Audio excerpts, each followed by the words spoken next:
Hola mga bunso, ito na yung rice ice cream na ginawa natin. So huhusgahan natin kung talagang masarap ito. So kumuha lang ako ng isang tasa ng malamig na kanin and 1 cup of milk. So i-blend lang natin ito bunso. Kailangan ay pinong-pino talaga siya. Pagkatapos na natin i-blend na nakuha na natin ang pagkapino niya, ay itabi muna natin ito. Dahil gagawin natin ang isa pang mixture na ihalo natin dito mamaya, okay? So kukuha lang tayo bunso ng 2 tasa ng whipping cream.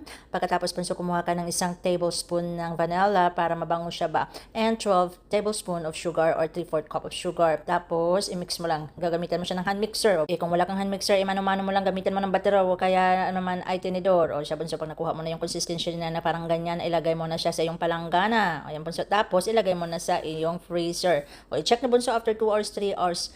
Ayan, bunso, 3 hours na. Try natin. Oh, bunso, kunin na natin itong ice cream. Kung ice cream ba talagang consistency niya, oh, siya, bunso. Pagkatapos natin kuhanin ng ice cream nito, oh, parang ice cream talaga siya, bunso. At saka, lagyan natin ng pampagwapahan. Lagyan natin ng mangga sa taas ba para maganda talaga siya tingnan pag i-serve natin sa ating mga asawa. Tapos, i-drizzle mo siya, bunso, ng caramel. O siya, tingnan na natin, bunso, kung masarap ba talaga ito. Oh, masarap siya, bunso. Masasabi mo talagang may giniling na bigas ang halo niya, ha? Pero in fairness, masarap siya.